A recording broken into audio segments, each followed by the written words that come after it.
اعوذ باللہ من الشیطان الرجیم بسم اللہ الرحمن الرحیم وَلَقَدْ يَسَّرْنَا الْقُرْآنَ لِلذِّكْرَىٰ آمنت باللہ صدق اللہ المولانا العظیم وبلغنا رسولہ النبی الامین المکین المتین الکریم ونحن علی ذالک لمن الشاہدین والشاکرین والذاکرین والحمد للہ رب العالمین ان اللہ وملائکتہ یصلون علی النبی یا ایھا الذین آمنوا صلوا علیہ وسلموا تسلیما اللہم صلی علی سیدنا مولانا محمد وعلی آل سیدنا مولانا محمد وبارک وسلم سبحان ربک رب العزت عما یصفون وسلام علی المرسلین والحمد للہ رب العالمین بحق لا الہ بزم پاک میں موجود حاجی صاحبان، عمر دراز بزرگوں، نوجوان ساتھیوں، عزیز بچوں، مختصر سی گفتگو کرنی ہے۔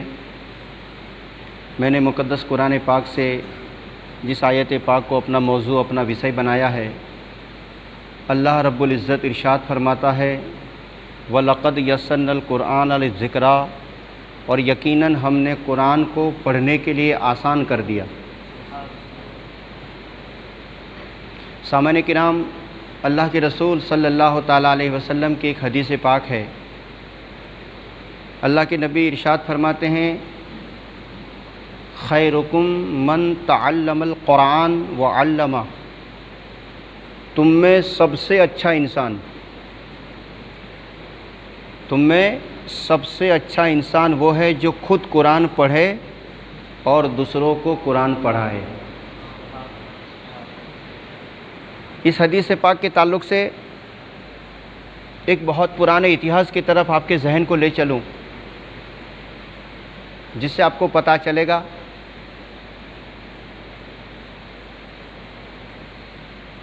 شروع جب دنیا ہوئی تو لوگوں کے اندر ایک ایسا وچار، ایسا خیال، ایسا برہم تھا کہ دنیا میں سب سے اچھا انسان وہ ہے جس کے زیادہ اولاد ہو،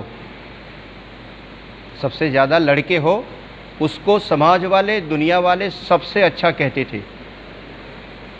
اور یہ سلسلہ کئی صدیوں تک چلا کہ اچھا انسان وہ ہے جس کے بہت زیادہ بیٹے ہو، کسی کے 10 بیٹے، کسی کے 20 بیٹے، کسی کے 50 بیٹے، چلا وہاں تک چلا سلسلہ۔ پھر ایک ایسا نیا دور آیا تو اس دور میں سب سے اچھا انسان اس کو کہا جاتا تھا کہ جس کے پاس دولت زیادہ ہو۔ جس کے پاس دولت زیادہ ہوتی تھی، سماج اور سنسار والے لوگ اس سے اچھا کہتے تھے، اور یہ بھی نہ جانے کئی سالوں تک چلا، کئی صدیوں تک چلا۔ مگر جب نزول قرآن کا سمے آیا، قرآن کے اترنے کا سمے، اس کے نزول کا سمے ہوا، قرآن آتا رہا۔ جب قرآن کا نزول شروع ہو گیا، قرآن کی چند آیتیں اور چند سورتیں اتر چکی، تب سرکار مدینہ نے یوں فرمایا کہ سب سے اچھا انسان وہ نہیں جس کی اولاد ہے، سب سے اچھا انسان وہ نہیں جس کے پاس دولت ہے۔ اللہ کے نبی فرماتے ہیں میری نظروں میں سب سے اچھا انسان وہ ہے جو خود قرآن پڑھے اور دوسروں کو قرآن پڑھائے۔ سامعین کرام، قرآن پاک مصطفیٰ جان رحمت کا ایک عظیم معجزہ ہے۔ دیکھیے، توریت بھی اللہ کی کتاب ہے، زبور بھی اللہ کی کتاب ہے، انجیل بھی اللہ کی کتاب ہے، اور قرآن بھی، مگر فرق اتنا ہے، توریت، زبور، انجیل یہ اللہ کی کتاب ہے، کلام اللہ نہیں ہے، اور قرآن اللہ کی کتاب بھی ہے اور کلام اللہ بھی ہے۔ بہت ایک سمے ایسا گزرا کہ یورپ کے اندر ایک ویلفیئر کمیٹی نے میٹنگ رکھی یورپ میں۔ بولے دنیا والے لڑا کرتے ہیں، یہودی کہتے ہیں ہم سب سے اچھے ہیں، عیسائی کہتے ہیں ہم سب سے اچھے ہیں، مسلمان کہتے ہیں، تو یہ جھگڑا ہوتا رہتا تھا۔ تو یورپ ویلفیئر کمیٹی نے ایک میٹنگ رکھی، تینوں مذہب کے دانشوروں کو بلایا، یہودیوں کے، کرسچنوں کے اور مسلمانوں کے، اور 2 جج بیٹھے، سامعین بیٹھے ہیں، اور جج نے پوچھا یہودیوں سے کہ تم کس کے امتی ہو؟ بولے ہم موسیٰ کے امتی ہیں۔ تو تمہارے نبی کا کوئی معجزہ دکھاؤ۔ حضرت موسیٰ کا معجزہ ایک ڈنڈے میں تھا، مگر میں ایسا کہتا ہوں کہ کاش اگر وہ ڈنڈا مل بھی جائے اور ہمارے ہاتھ میں آ جائے تو ہم اس کو زمین میں گاڑیں گے تو درخت نہیں ہوگا۔ وہ موسیٰ کا ہاتھ تھا اور وہ ڈنڈا اگر مل جائے، مگر پھر بھی آج کوئی معجزہ ظاہر نہیں ہوگا۔ سلیمان علیہ السلام کی انگوٹھی تم پہن لو گے تو بکری اور بھیڑیا ساتھ میں ہو جائے گا؟ نہیں ہوگا۔ بولے تم کہتے ہو ہم موسیٰ کے امتی ہے تو موسیٰ کا کوئی معجزہ دو، زندہ معجزہ دو۔ بولے ہمارے موسیٰ کا معجزہ تھا وہ ڈنڈا۔ بولے لاؤ، نہیں لا سکے۔ حضرت عیسیٰ علیہ السلام کے معجزات بیان کیے، بولے زندہ کوئی معجزہ لاؤ، معجزہ پیش نہ کر سکے۔ مسلمان سے پوچھا کہ تم کہتے ہو کہ ہم سچے ہیں تو تمہارے نبی کا معجزہ لاؤ۔ تو مسلمان کہنے لگا میرے نبی کا ایک معجزہ نہیں ہے، میرے نبی کی 6666 آیت کریمہ، پورا قرآن نبی کا زندہ معجزہ ہے۔ سامعین کرام، دیکھیے ایک آخری بات آپ کے کانوں تک پہنچا رہا ہوں، اور قرآن پاک کو پڑھنا چاہیے۔ انشاءاللہ ہمارے امام صاحب کا یہ اعلان ہے کہ ہر روز عشاء کی نماز کے بعد قرآن کی تفسیر پڑھی جائے گی۔ قرآن ایک ایک حرف سننا 10 نیکیوں کے برابر ہے۔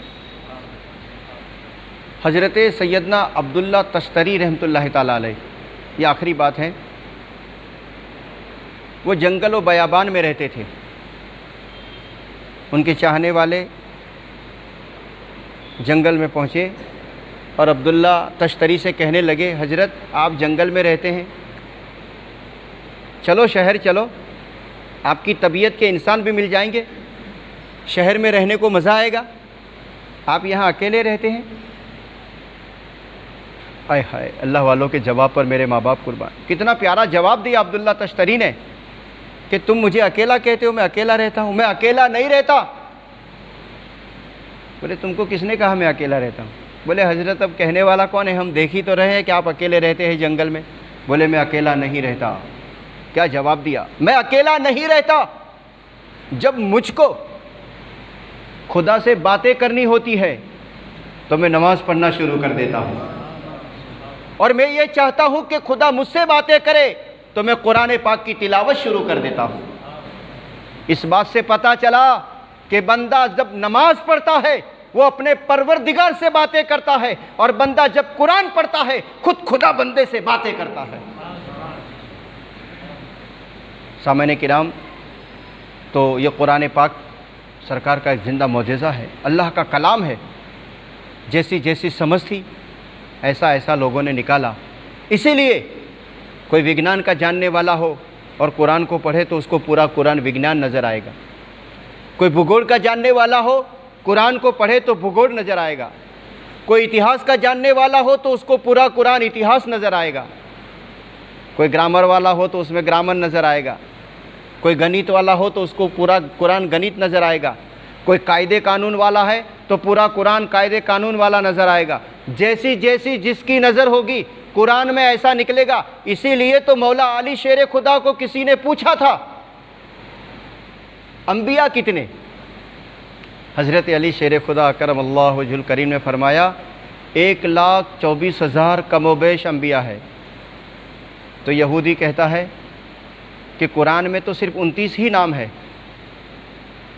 اور آپ کہتے ہو 1,24,000 نبی ہے، قرآن میں 29 نام ہے، اور کہتے ہو قرآن میں جو ڈھونڈو ملے گا۔